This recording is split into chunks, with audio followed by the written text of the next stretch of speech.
Hello and welcome to another HanDrinksSolo wine info video, this time on the DR Hanekom family wines Langrug Malbec 2018. The first time the Langrug Malbec appeared, it was a really exciting release from a fairly new producer, Andri Hanekom from DR Hanekom Wines. And I guess one could argue that it was a little bit like Rocky 1, a young upstart appearing out of nowhere and showing that there was something special going on. The second time that the Langrug Malbec is appearing in the HanDrinksSolo lineup, it's returning as a champion, the highest scoring wine in the 2021 Malbec Challenge. So I guess if we're sticking with our Rocky analogy, this appearance has to be somewhere after the end of Rocky 2,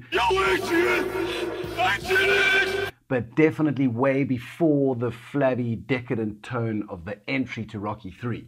And to the boxing wine lover, crossover literalist, I do need to acknowledge that Rocky was most certainly a cruiserweight, whereas the Langrug Malbec is undoubtedly a heavyweight. But before we can talk more about the Langrug Malbec 2018, I feel like I need to give us a little bit of context. Now, I recently spent a day tasting wines with the Malbec Challenge judging panel, and we tasted over 30 of South Africa's Malbecs, and there are a couple of fascinating observations that I think are worth sharing with you. Observation number one, Malbec has two faces.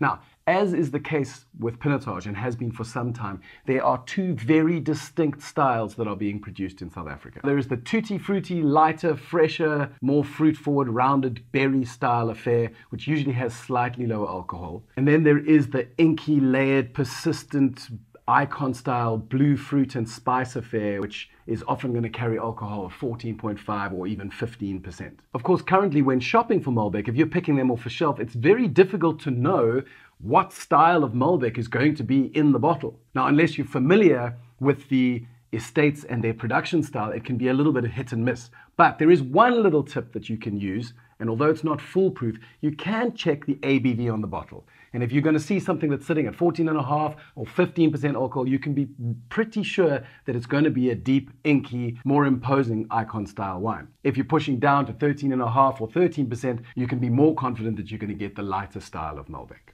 Observation number two, Malbec has a problem with acidity. Now, Malbec is not a high acidity cultivar, and this is partially why many people struggle to take it seriously. Now, the solution adopted by some winemakers is to add tartaric acid powder into the fermenting grapes in order to boost the acid profile of the wine. The problem here is that with Malbec in particular, this solution just doesn't seem to work. With all the worst Malbecs on the panel, there was this impression that you had ripe, jammy fruit down here and then this almost completely separate acid up at the top. This acidity seems to express itself as a sort of weird sour element that has nothing to do with the fruit in the wine. So I guess instead of noting down ripe, juicy blackberries, blueberry and plum fruit, you're writing jammy fruit, pastel fruit and lemony acidity. It just doesn't fit together. When you taste it, you'll know it. The third observation was that the best Malbecs all seem to have a touch of age on them. Now, to your average South African wine lover, this may seem kind of obvious, but internationally there is this message that says unless you're spending obscene amounts of money on the equivalent of first growth Argentinian Mendoza Malbecs, then Malbecs at large are meant to be fresh, easy drinking, fruity affairs that should be enjoyed young. And it does seem that that misconception is not only on the international arena, but here in South Africa as well, judged by the fact that only 3 of the 32 wines in the competition had more than 4 years of cellar age on them. It's also worth noting that every single one of those wines earned a gold medal. And of the 5 eligible wines that were bottled in 2017 or earlier, 4 of them earned gold medals. The fourth observation is really just an FYI rather than any deep conclusion that we need to draw. But the overwhelming majority of the gold medal wines were from Paarl and Stellenbosch.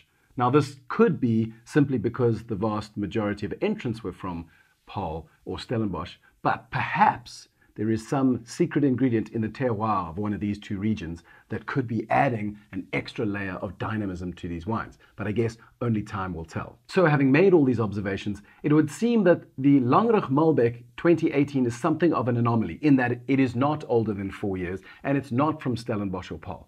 But what I can say is that the high-lying, north-facing slope Durbanville vineyards delivers an incredibly inky, powerful, layered, quite persistent wine, definitely in the icon style, and it's right in the sweet zone for someone who prioritizes power in a wine over perhaps finesse. So if you have any questions about Malbec or Malbec clones or the DR Hanekom family wines, or perhaps even the Malbec Challenge as a competition, Please feel free to leave your comments in the section below. And if you're watching this on YouTube, then be sure to subscribe to the channel so that you can keep up to date with up-and-coming South African winemakers, niche cultivars, and really the ever-evolving, fascinating wine scene that exists in South Africa.